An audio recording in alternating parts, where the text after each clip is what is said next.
ఇది మన కృతజ్ఞత సభ. కష్టపడ్డ కార్యకర్తలకు, మన బీఆర్ఎస్ కుటుంబ సభ్యులకు ధన్యవాదాలు చెప్దాము, థ్యాంక్స్ చెప్దాము, అందరం కలిసి భోజనం చేద్దామని మీటింగ్ పెట్టుకున్నాం. ఇది కొంచెం ముందే పెట్టుకుందాం అనుకున్నాం, కానీ అనుకోకుండా మన కేసీఆర్ గారి తుంటి ఎముక విరగడం వల్ల వారు ఆసుపత్రిలో 10-15 రోజులు దవాఖానలో ఉన్నప్పుడు మనం మీటింగ్ పెట్టుకుంటే అవకాశం లేకపోయింది. సార్ దవాఖాన నుండే 10-15 రోజులు, లేకపోతే ఒక నెల కిందనే ఈ మీటింగ్ పెడదామని అనుకున్నాం. సరే, దురదృష్టవశాత్తు సార్ కాలు విరగడం వల్ల ఈ సమావేశం కొద్దిగా ఆలస్యంగా అయింది. బట్ అయినా ఆలస్యమైనా కూడా చాలా కష్టపడి పనిచేసిన.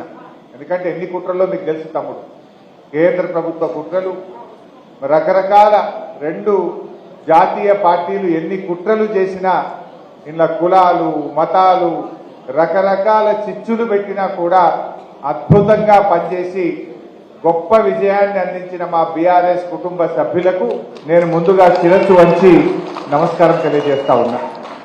ఈ విజయం మీది, మీ అందరి కష్టం. మీకు ధన్యవాదాలు చెప్దామనే ఈ మీటింగ్ పెట్టుకున్నాం తప్ప వేరే ఉద్దేశం లేదు.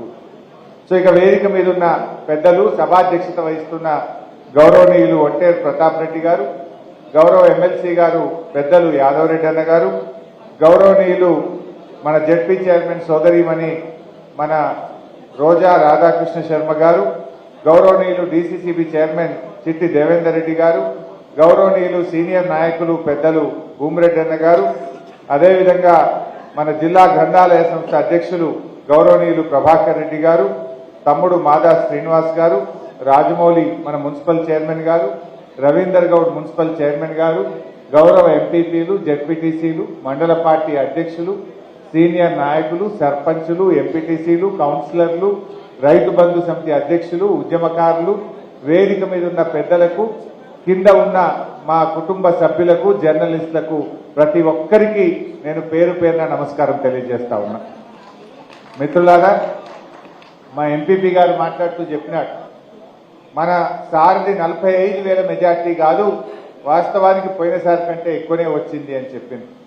చాలా కుట్రలు జరిగినాయి. మన దగ్గర ఎన్ని నామినేషన్లు వేసిందే మీకు తెలియదా? 154 నామినేషన్లు వేసింది. అబ్బాబ్బా, ఎంత రకరకాల కుట్రలు అనుకోరాదు. అన్ని 154 నామినేషన్లు వేస్తే తర్వాత విత్డ్రాయల్స్ తర్వాత మిగిలినవి 47 నామినేషన్. అదేమైంది పాపం, 47 నామినేషన్లకు 4 మిషన్లు అయినాయా లేవా? ఒక్క మిషన్ ఉంటేనేమో చక్కగా పోతురు, కారేడుతో చూసి గుద్దుడు. ఈ 4 మిషన్లల్లా నడువచ్చిన వాళ్ళు, కళ్ళు కనబడిన వాళ్ళు, ముసలోళ్ళు, గూనెోళ్ళు, గుడ్డోళ్ళు, రకరకాలుగా పేదలు, వృద్ధులు పాపం చూడలేక దాదాపు 18,750 ఓట్లు చిక్కిపోయింది. 18,750 ఓట్లు చిక్కిపోయింది. అంతేకాదు ఆ రోడ్ రోలర్ గుర్తుకొక 2,200 ఓట్లు రోడ్ రోలర్ గుర్తుకు పోయినాయి. అది కారును పోలి ఉండడం వల్ల ప్రతిసారి మన పార్టీకి నష్టం జరుగుతూ వస్తుంది. ఇన్ని పోయినా, ఇన్ని నామినేషన్లు పడ్డా, ఇన్ని కుట్రలు జరిగిన 45,000 మెజార్టీతో మన సార్లు గెలిపించిన మీ అందరికీ నేను పేరు పేరున కృతజ్ఞతలు, ధన్యవాదాలు తెలియజేస్తా ఉన్నా. చాలా బాగా పనిచేసినారు కార్యకర్తలు. ఇందాక మా మండల పార్టీ అధ్యక్షుడు చెప్పిండు, అట్లా ఎన్నో ప్రయత్నాలు జరిగినాయి. అయ్యో ఓట్లు పెట్టించుడు, గుళ్ళల్లో దొరికించుడు, కథలు చేసింది. బట్ అయినా కూడా చక్కగా మా కార్యకర్తలు బాగా పనిచేసినారు. అంటే ఇలా తెలంగాణ రాష్ట్రంలో ఒక అద్భుతమైన రికార్డ్. ఇలా గజ్వేల్లో ఒక నానుడు ఉండేది, ఇది ఒక్కసారి గెలిస్తే రెండోసారి గెలవరు, ఊకే మారుడే ఉండే కదా ఇదివరకు. కానీ ఆ రికార్డును బద్దలు కొట్టి 3 సార్లు కేసీఆర్ని గెలిపించింది కూడా మా గజ్వేల్ బీఆర్ఎస్ కుటుంబ సభ్యులు. అంతేకాదు గజ్వేల్లో మనకు అదొక్కటి మాత్రం కింది మీద అయింది. గజ్వేల్ లెవెల్కి వెళ్తే గవర్నమెంట్ గదే వస్తుంది అనుకున్నాం, కానీ ఈసారి అది ఒక్కటి జర కింది మీద అయింది. బట్ అదర్వైజ్ అద్భుతమైన మెజార్టీని మీరు ఇచ్చింది.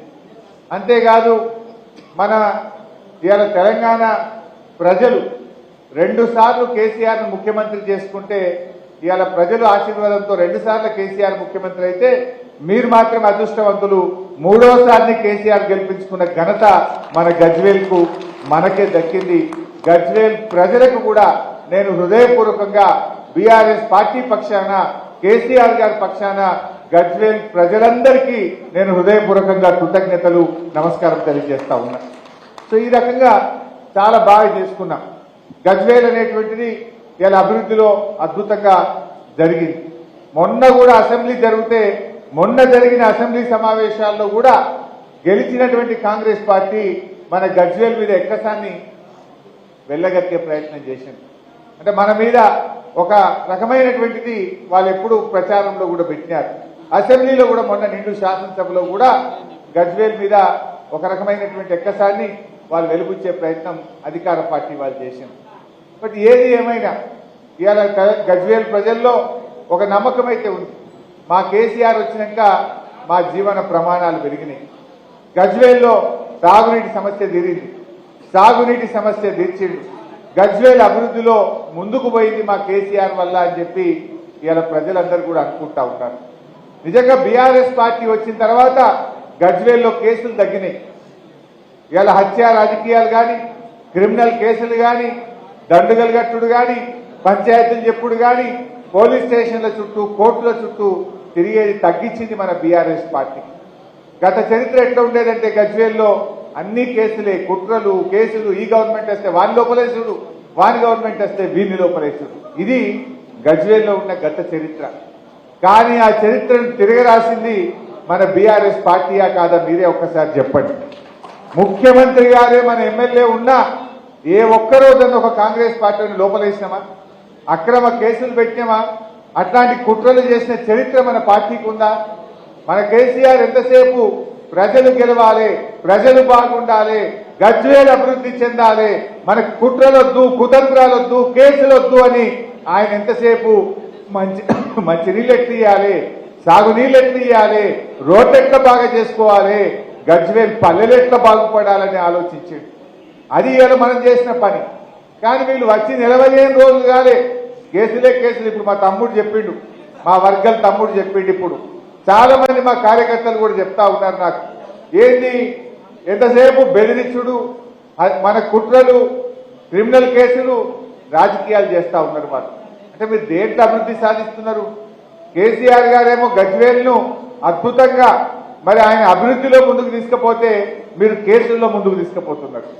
కేసీఆర్ గారేమో గజ్వేల్ ప్రజల జీవన ప్రమాణాలు పెంచడంలో పోటీ పడ్డాడు, మీరేమో కేసులు, కుట్రలు, అక్రమ కేసులు పెట్టడంలో మీరు పోటీ పెడుతున్నారు. ప్రజలకు కావాల్సింది కేసులా? ప్రజలకు కావాల్సింది సంక్షేమ పథకాల? ప్రజలు కోరుకున్నది అభివృద్ధిని కోరుకున్నారు, సంక్షేమ కార్యక్రమాలు కోరుకున్నారు. కానీ మీరు చేస్తున్నది ఏంటంటే ఇవాళ మా పిఏసిఎస్ చైర్మన్లను దించడం, మా ఎంపీపీలను దించడం, మున్సిపల్ చైర్మన్ల మీద బెదిరించి అవిశ్వాసాలు పెట్టుడో, కేసులు పెట్టడం మీద మీరు దృష్టి పెడతా ఉన్నారు. మీరు ఏం చెప్పిన ప్రజలకు ఆ రోజు మనం కూడా చర్చ పెట్టాలి ప్రజల్లో. ఏమని చెప్పిందే, మేము గవర్నమెంట్ రాగానే డిసెంబర్ 9 తారీఖు నాడే 2 లక్షల రూపాయలు రుణమాఫీ చేస్తామన్నారు. చేసిండ్రా? మేము రాగానే 2000 పింఛన్ కాదు, ఇక మీకు 4000 తయారున్నాయి, 4000 ఇచ్చుడే అన్నారు. వచ్చినాయా? అరే ఇక మీరు కరెంటు బిల్లులే కట్టకుర్రి, ఇక ఫ్రీ కరెంట్ అన్నారు. ముక్కు విండి ఇలా కరెంట్ వాళ్ళు వచ్చి ఊళ్ళల్లో బిల్లులు వసూలు చేస్తున్న పరిస్థితి ఉన్నది. ఆనాడు రైతు బంధు ఇస్తామంటే ఇప్పుడైతే 10,000 వస్తాయి, మేము రాగానే 15,000 పక్క, ఇప్పుడు వద్దు అన్నారు. వచ్చినాయే 15,000. 15,000 ఆ 10,000 కూడా పుట్టికత్తలు. అంటే ఇలా ఎన్ని రకాలు. అరే వడ్లు అమ్ముకోకుర్రి, మేము వస్తున్నాం, 500 బోనస్ తయారున్నాయన్నారు. ఇచ్చినారే మొన్న వానకాలం వడ్లకు బోనస్ ఎగబెట్టిండ్రు. రుణమాఫీ పత్తలేదు, రైతు బంధు 15,000 అన్నారు, మాట తప్పిండ్రు. మొన్న అసెంబ్లీలో మీరు చూస్తుంటారు, అరే నిరుద్యోగ భృతి ఇస్తామన్నారు, అది ఎప్పటి నుంచి ఇస్తారంటే ఉప ముఖ్యమంత్రి బట్టి విక్రమార్క గారు లేచి అది మేమెక్కడ చెప్పినా మేము చెప్పలే అన్నారు. వాళ్ళ మేనిఫెస్టో తీస్తే వెళ్ళదా అట్లా? అసెంబ్లీ సాక్షిగా నిరుద్యోగ భృతి చెప్పలేదని ఇవాళ చేతులు ఎత్తేసిండ్రు కాంగ్రెస్ పార్టీ. వాళ్ళ మేనిఫెస్టోలో ఉంది, వాళ్ళ ప్రియాంక గాంధీ గారు చెప్పినారు, కానీ ఇలా మేము చెప్పలేదు అని చెప్పి చేతులు ఎత్తేసే పరిస్థితి కూడా మీరందరూ కూడా అసెంబ్లీలోనే చూశారు. ఇవన్నీ కూడా ఇవాళ ప్రజలు గమనిస్తా ఉన్నారు. ఎన్ని అబద్ధాలు ఆడినరో ఇవాళ అందరు ప్రజలు గమనిస్తున్నారు. ఎందుకంటే ప్రగతి భవన్లో ఏమన్నారు, ఉండండి ఆకలి అయితే 200 అయింది కదా. ప్రగతి భవన్లో ఏమన్నారు, 250 బెడ్రూమ్లు ఉన్నాయన్నారు, స్విమ్మింగ్ పూల్ ఉందన్నారు. ఇంకేందో ఉన్నదన్నారు. మొన్న అసెంబ్లీలో పట్టుకొని అడిగిన బట్టి విక్రమార్క, నాయన బట్టి విక్రమార్క గారు ఇప్పుడు నువ్వే పోయి ఉంటున్నావు కదా ప్రగతి భవన్లో, మరి ఎన్ని రూములు ఉన్నాయో చెప్పవా ఇప్పుడు ప్రజలకు అసెంబ్లీలో చెప్పు అని అడిగిన. స్విమ్మింగ్ పూల్ ఉన్నదేమో ఇప్పుడు చెప్పవా అన్న. తలకాయ కిందికేసింది తప్ప ఒక్క మాట చెప్తుర్రా? నోరుపుతలేరు. అంటే అన్ని జూటా మాటలు చెప్పింది. మన దావోస్లో కేటీఆర్ గారు దావోస్లో అద్భుతంగా పెట్టుబడులు తెస్తే అప్పుడు ఇదే కాంగ్రెస్ వాళ్ళు ఏమన్నారంటే, ఏ దావోస్ దండుగా, ఇది పైసలు ఖరాబ్ అవుతున్నాయి, ఇదంతా ఖర్చు పెడుతున్నారు, ఇది దండుగా అన్నారు. మరి మీరెందుకు పోయింది? ఇప్పుడు మీరెందుకు పోయినరు? ఇప్పుడు ఇది కూడా దండుగా. నేను ఉత్తమ్ కుమార్ రెడ్డి గారు ఇప్పుడు సమాధానం చెప్పాలి. ఆనాడు పిసిసి అధ్యక్షుడిగా మాట్లాడిండు. ఇవాళ దీనికి సమాధానం చెప్పాలన్నా వద్దా? ఇవాళ పెద్ద పెద్ద మాటలు. బీజేపీలతో మేము కొట్లాడటం, ఎడగొట్లాడారు మీరు. ఇవాళ బీజేపీలను ఓడగొట్టింది ఎవరు? బండి సంజయ్ని ఓడగొట్టింది బీఆర్ఎస్ పార్టీ, అరవింద్ ఓడగొట్టింది బీఆర్ఎస్ పార్టీ, ఆదిలాబాద్ లో బాబురావు ఎంపీని ఓడగొట్టింది బీఆర్ఎస్ పార్టీ, ఈటల రాజేందర్ గారిని ఓడగొట్టింది బీఆర్ఎస్ పార్టీ, రఘునందన్ రావు ఓడగొట్టింది బీఆర్ఎస్ పార్టీ. అసలు బీజేపీతో కొట్లాడింది బీఆర్ఎస్ పార్టీ కదా. गंदा बात फैलाते जा रहे लोग. कौन हराए बीजेपी को? बीआरएस पार्टी ने हराए. वो बीजेपी का गवर्नर साहबा जो बिल असेंबली में पास करके अपन भिजाए, वो पूरा बिलों को रोके रखा. अब कांग्रेस आने के बाद पूरा पास कर दे रहा. अब कौन किससे मिल गया? जब क्यों रोके, अब क्यों पास हो रहा बिल? मालूम नहीं हो रहा क्या? अब अदानी भी आ गए. मेरा भाई अदानी का याद कर रहा. కల్ సుబా రాహుల్ గాంధీ, నిన్న ఉదయం రాహుల్ గాంధీ గారు అక్కడ మాట్లాడిండు. నార్త్ ఈస్టర్న్ స్టేట్స్ లో బస్సు యాత్రలో మాట్లాడిండు. ఈ దేశం ఇద్దరు వ్యక్తుల చేతుల్లో ఉన్నది. అదానీ అంబానీ చేతుల్లో ఈ దేశం ఉన్నది. ఈ రెండు వ్యక్తుల చేతుల్లో 500 కంపెనీలు ఉన్నాయి. అదానీ అవినీతి వెనుక ప్రధాని ఉన్నాడు అని అక్కడనేమో రాహుల్ గాంధీ మాట్లాడతాడు. పొద్దుగాల రాహుల్ గాంధీ అదానీని అవినీతి పరుడు, అదానీ అవినీతి వెనుక ప్రధాని ఉన్నాడని పొద్దుగాల రాహుల్ గాంధీ మాట్లాడితే, పొద్దుకేమో రేవంత్ రెడ్డి పోయి అదానీని అనిపించుకుంటాడు. మరి ఇప్పుడు ఈ రేవంత్ రెడ్డిని కరెక్టా, రాహుల్ గాంధీని కరెక్టా? ఆయననేమో అవినీతి పరుడు అంటాడు, ఈయననేమో అనిపించుకుంటాడు. ఈయన పోయి 12,200 కోట్లకు నేను అగ్రిమెంట్ చేసుకుంటున్నా అని షేక్ హ్యాండ్ ఇచ్చుకుంటాడు. మరి ఇప్పుడు ఇవాళ ఏందనేది మనకు అర్థమైతలేదా? ఇలా బీజేపీ లాంటి మతతత్వ శక్తుల మీద పోరాడింది బీఆర్ఎస్ పార్టీ, సెక్యులరిజాన్ని కాపాడింది బీఆర్ఎస్ పార్టీ, అభివృద్ధిలో ముందుకు పోయింది బీఆర్ఎస్ పార్టీ. కాంగ్రెస్ వాళ్ళు ఏమేమి బీజేపీతో కొట్లాడటమన్నారు. మొన్న పోయింది ఢిల్లీకి, పాలమూరు ప్రాజెక్టుకు జాతీయ హోదా అంటే ఇచ్చేది లేదు పోనన్నారు. మరి కొట్లాడుతురా? పూలదండలు వేస్తున్నారు. మెడలు వంచుతామన్న కాంగ్రెస్ పార్టీ వాళ్ళు బీజేపీ కేంద్ర మంత్రుల మెడల్లో దండలు వేయడానికి పోటీ పడుతున్నారు. పూలదండలు వేసి వాళ్ళని ప్రసన్నం చేసుకునే ప్రయత్నం చేస్తున్నారు. ఏది మీ పోరాటం అని నేను అడుగుతా ఉన్నా. ఇవాళ ఎవరితో కుమ్మక్కైనరో మా తెలంగాణ ప్రజలకు ఇవాళ ఒక విషయం స్పష్టంగా అర్థమైపో వచ్చింది. బట్ ఏది ఏమైనా నేను మీ అందరినీ కోరేది ఒక్కటే, మనం మంచిగా కలిసి పనిచేద్దాం. 24 గంటలు నా తలుపులు గజ్వేల్ ప్రజల కోసం ఎప్పుడూ సిద్దిపేటలో లాగే తెలిసే ఉంటాయి. ఎవరికే కష్టం వచ్చినా దయచేసి రండి, నేను ఎక్కడుంటే అక్కడికి రండి. తప్పకుండా మిమ్మల్ని కంటికి రెప్పలాగా కాపాడుకునే బాధ్యత నాది అని చెప్పి నేను మనవి చేస్తా ఉన్నా. మా వేదిక మీద ఉన్న పెద్దలు చూస్తారు, అదేదైనా కాందుంటే సీదా నా దగ్గర రండి, నేను కాపాడుకుంటా మిమ్మల్ని. ఎవరు అధైర్యపడాల్సినటువంటి అవసరం లేదు. అంత అవసరం ఉంటే ఫోన్ చేయండి, నేనే మీ ఊరికి వస్తా. ఎక్కడ అన్యాయం జరిగితే ఏ పోలీస్ స్టేషన్కి అయినా, ఏ మండలానికైనా నేను వచ్చి మీతో భుజం కలిపి కొట్లాడడానికి సిద్ధంగా ఉన్న. పోరాటాలు మనకు కొత్త కాదు. మనకు కొత్తనా? నేను అసలు అరెస్ట్ కాని పోలీస్ స్టేషన్ లేదు ఈ తెలంగాణలో. తెలంగాణ ఉద్యమంలో హైదరాబాద్ లో నన్ను పెట్టని పోలీస్ స్టేషనే లేదు. నేను ఓని పోలీస్ స్టేషనే లేదు. పోలీస్ స్టేషన్లు కొత్త కాదు, ఉద్యమాలు కొత్త కాదు, పోరాటాలు కొత్త కాదు. అరెస్ట్ అయి మెదక్ జైల్లో 4 రోజులున్న తెలంగాణ ఉద్యమంలో. వీటికి భయపడే పార్టీ కాదు బీఆర్ఎస్ పార్టీ. నేనుంటా, మీరు ధైర్యంగా ఉండండి, అన్నిటికీ మీకు అండగా ఉంటాం. ఎవ్వరూ అధైర్యపడాల్సినటువంటి అవసరం లేదని చెప్పి మా ఉద్యమకారులకు, మా తమ్ముళ్లకు నేను మనవి చేస్తా ఉన్నా. ఈరోజు అభివృద్ధి కొనసాగాలి.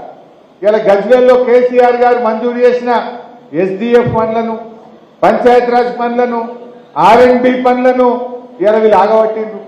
చూడండి, కొత్త గవర్నమెంట్ వస్తే ఇంక ఎక్కువ పనులు తేవాలి, ఎక్కువ పైసలు తేవాలి, ఇంకా బాగా పనిచేసి ప్రజల ప్రేమ పొందాలి. కానీ ఇలా కేసీఆర్ గారు ఇచ్చిన పైసల్ని వాపసు తీసుకుపోయే ప్రయత్నం చేస్తున్నారు.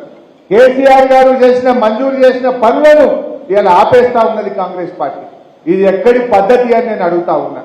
మీకు చేతనైతే కేసీఆర్ గారు ఇచ్చిన దానికంటే ఎక్కువ డబ్బులు ఇవ్వండి, ఎక్కువ పనులు చేయండి, అట్లా మీరు ప్రజల ప్రేమ పొందండి తప్ప గజ్వేల్లో కేసీఆర్ గారు ఇచ్చిన పనులు ఆపితే మా గజ్వేల్ ప్రజలు తిరగబడతారు, జాగ్రత్త అని చెప్పి నేను హెచ్చరిస్తా ఉన్నా. ఇదెక్కడి సంస్కృతి అండి? ప్రభుత్వాలు ఇంకా 2 పనులు ఎక్కువ చేయాలి, కానీ వచ్చిన పైసలు వాపసు తీసుకుంటారా? ఇచ్చిన పనులను ఆగబడతారా?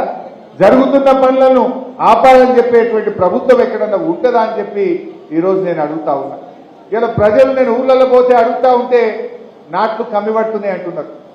చాలా ఊళ్ళల్లో పోయిన యాసంగిలో పడ్డని నాట్లు ఈసారి పట్టలేవట. పడుతున్నాయా? ఎందుకు పడతలేవు అని ప్రజల్ని అడిగితే ఏమో అన్నా వీళ్ళు కరెంట్ ఇస్తారంటవా, ఏమో అన్నా వీళ్ళు నీళ్ళు ఇస్తారంటవా అని ప్రజల్లో ఒక అపనమ్మకం ఉన్నది.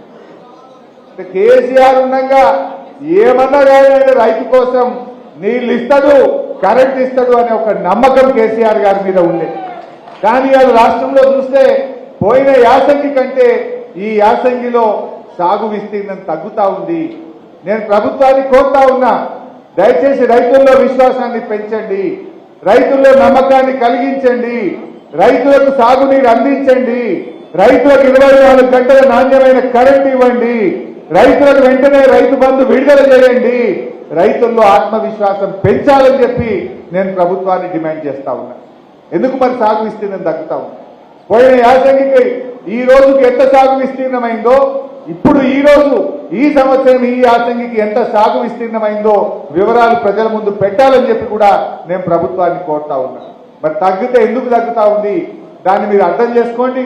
రైతుల్లో ఆత్మవిశ్వాసాన్ని పెంచండి, సాగు విస్తీర్ణం పెరిగే విధంగా ప్రభుత్వం కృషి చేయాలని చెప్పి కూడా నేను ఈ సందర్భంగా కోరుతా ఉన్నా. అదేవిధంగా ప్రతాపన్న ఇందాక నాతో మాట్లాడుతూ అన్నారు, అన్న ఒకసారి మనం కేసీఆర్ గారితో కూడా మీటింగ్ పెట్టుకుందామని అన్నారు. నిన్ననే మన కేసీఆర్ గారు వాకర్ వదిలిపెట్టి స్టిక్ పట్టుకొని నడవడం స్టార్ట్ చేసినారు. ఇంకొక 10-15 రోజుల్లో ఆయన నార్మల్ అయిపోయి మన గజ్వేల్ క్యాంప్ ఆఫీస్కి వస్తారు. తప్పకుండా మీ అందరితో కూడా ఒక సమావేశం ఏర్పాటు చేపిస్తా, లేదా మనమే సార్ దగ్గరికి పోదాం. అందరికి కూడా ఒకరోజు ప్రత్యేకంగా గజ్వేల్ నియోజకవర్గానికి టైం పెట్టుకొని అందరం కూడా సార్ ఒక 10-15 రోజుల్లో మంచిగా కాగానే ఆ సమావేశం కూడా ఏర్పాటు చేసుకుందామని కూడా నేను కార్యకర్తలందరికీ కూడా ఈ సందర్భంగా తెలియజేస్తా ఉన్నా. ఇకపోతే లోకల్ బాడీ ఎన్నికలు, ఎంపీ ఎన్నికలు కూడా ఉన్నాయి. రేపు ఎప్పుడు ఎంపీపీ, జడ్పీటీసీ, సర్పంచ్, ఎంపీటీసీ ఎన్నికలు వచ్చినా, కౌన్సిలర్ ఎన్నికలు వచ్చినా మేము తప్పకుండా మీకు అండగా ఉంటాం. అన్ని రకాలుగా సహాయ సహకారాలు అందించి దగ్గరుండి బీఆర్ఎస్ కార్యకర్తల్ని గెలిపించుకుంటాం. మీరెవ్వరు కూడా అదే చెప్పడాల్సిన అవసరం లేదు. అఫ్కోర్స్ అప్పటికి అసలు ప్రజలే మీకేస్తారు. ఇప్పుడు ఇలా కర్ణాటకలో నిన్న మొన్న రిపోర్ట్లు ఏమొస్తున్నాయంటే ఆడ 5 గ్యారెంటీలు అమలు అవుతలేవు. 6 నెలలు అయిపోయింది. 6 నెలలు అయిపోయే వరకు ప్రజలకు అన్ని విషయాలు అర్థమైపోయి ఇలా పూర్తి యాంటీ కాంగ్రెస్ ఉంది కర్ణాటకలో. రేపు ఎంపీ ఎన్నికల్లో ఆడ దాదాపు 3 వంతులు ఇలా కాంగ్రెస్ పార్టీ ఓడిపోతుంది అనేటువంటిది ఇలా వార్తలు వస్తూ ఉన్నాయి. మన దగ్గర కూడా ఒక 6 నెలలు ఏడాది అయితే మనని యాడ్ చేసుకుంటారు ప్రజలు. బీఆర్ఎస్ కార్యకర్తల్ని లోకల్ బాడీ ఎన్నికల్లో అద్భుతమైనటువంటి విజయాన్ని ప్రజలు అందిస్తారు. ఇప్పుడు ఏంటంటే వాళ్ళకి కొద్ది రోజులు టైం ఉంది కదా, ఇంకా 100 రోజులు కాలే కదా, ఇంకా జర టైం ఉంది కదా, జర టైం देखेंगे అన్నట్టు నడుస్తుంది. बाद में क्या बोलते, 100 दिन के बाद क्या बोलते, कुछ नहीं बोल सकते, लोग उनके पीछे पड़ जाते. సో ఆ రోజులు ఎక్కువ రోజులు లేవు. బట్ అయినా కూడా రేపు మన ఎంపీ ఎన్నికల్లో కూడా కార్యకర్తలు అందరం కూడా కలిసిమెలిసి పనిచేద్దాం. నాకు తెలిసి మెదక్లో 7 ఎమ్మెల్యేలకు 6 ఎమ్మెల్యేలు మనమే ఉన్నాం. అద్భుతమైన విజయాన్ని మనం సాధిస్తాం. ఆ మెదక్ కూడా అంత 9-10 వేలలోనే పోయింది. నాకు తెలిసి మన బ్రహ్మాండమైనటువంటి మెజార్టీతో మన మెదక్ ఎంపీ స్థానాన్ని ఖచ్చితంగా మనం గెలిపించుకుందాం, నిలబెట్టుకుందామని కూడా నేను కార్యకర్తలందరినీ కూడా కోరుతా ఉన్నా. అదేవిధంగా మల్లన్న సాగర్ నుంచి, కొండపోచమ్మ సాగర్ నుంచి నీళ్లు ఇవ్వాలి. పోయినసారి మా బూరుపల్లెలో గట్టిగా సీటి కొడితే అక్కడ గేట్ లావట్యం, అవునా కాదా అన్న? బాయిలలో నీళ్లు గుంజుకపోతున్నాయి, బోర్లలో నీళ్లు గుంజుకపోతున్నాయి, నీళ్లు వదులు హల్దీ వాగులా తూప్రాన్ వాళ్ళు ఒక్క ఫోన్ కొడితే గేటు లావెట్టినాం, తూప్రాన్ హల్దీ వాగుల మనోహరాబాద్ లో నీళ్లు వచ్చినాయి. రాలేదా? కూడెల్లిలో నీళ్లు రాలేదా? అంటే ఇలా చరిత్ర తిరగరాశం. నీరు పల్ల మెరుగు అంటే నీళ్లను మీదికెక్కించి చూపించిండు మన కేసీఆర్. 3 సంవత్సరాలు ఎండాకాలంలో మన చెక్ డ్యాంలలో మత్తడి దుంకిచ్చినాం. వర్గల్ మన లక్ష్మీ నరసింహస్వామి గుడికాడ ఎండాకాలంలో చెక్ డ్యాం మత్తళ్ళు దుంకలేదా? బంగారం లాంటి పంటలు వండలేదా? ఇప్పుడు నిండా నీళ్లు నింపిపెట్టిండు మల్లన్న సాగర్లో కేసీఆర్. కొండపోచమ్మ సాగర్లో నీళ్లు నింపిపెట్టిండు. కానీ నీళ్లు ఇవ్వడానికి, నింపిన నీళ్లు ఇవ్వడానికి కూడా ఈ ప్రభుత్వానికి మనసు వస్తలేదు. ఇంకా కూడా ఆలస్యం చేస్తా ఉన్నారు. నేను ఈ గజ్వేల్ నుంచి ప్రభుత్వాన్ని డిమాండ్ చేస్తా ఉన్నా, వెంటనే కొండపోచమ్మ సాగర్, మల్లన్న సాగర్ కాలువల్లో నీళ్లు విడుదల చేయండి. మా హల్దీ వాగులో నీళ్లు విడుదల చేయండి. మా కూడలి వాగులో నీళ్లు విడుదల చేయండి. దేవాదుల లిఫ్ట్ ఇరిగేషన్ ద్వారా మా కొండపాకం మండలంలోని చెరువులను కూడా వెంటనే నింపాలని చెప్పి కూడా ఈ వేదిక నుంచి ప్రభుత్వాన్ని నేను డిమాండ్ చేస్తా ఉన్నా. అప్పుడు తెచ్చుకోలేదా మనం? తపాస్పల్లి నుంచి కాలువ ద్వారా నీళ్లు తెచ్చి కొండపాక చెరువులు నింపుకున్నాం. ఇప్పుడు కూడా అదే పద్ధతుల్లో నీళ్లు ఇవ్వాలని చెప్పి కూడా నేను ప్రభుత్వాన్ని ఈ సందర్భంగా కోరుతా ఉన్నా. సో మిత్రులారా, నేను ఎక్కువ ఉపన్యాసం ఇయ్యను, కానీ ఒకటే ఒక మాట, చివరి మాట, ఎవరికి ఏ కష్టం వచ్చినా మీకు మా స్థానిక నాయకులే కాదు, హరీష్ అన్న మీకు అండగా ఉన్నాడు. ధైర్యంగా ఉండండి. ఏ ఆపద పడ్డా, కష్టం వచ్చినా, దవాఖానైనా తప్పకుండా ఆ భగవంతుడిచ్చిన శక్తినంతా ఉపయోగిస్తాం. మన కేసీఆర్ ఉంటాడు. నేను కూడా మీ అందరికీ సంపూర్ణంగా అందుబాటులో ఉండి అందరం కలిసికట్టుగా ముందుకు సాగుదామని చెప్పి మనవి చేసుకుంటూ, కష్టపడ్డ ప్రతి కార్యకర్తకు, ఉద్యమకారుడికి, బీఆర్ఎస్ కుటుంబ సభ్యులకు నేను మరోసారి శిరస్సు వంచి నమస్కారం తెలియజేస్తూ జై తెలంగాణ.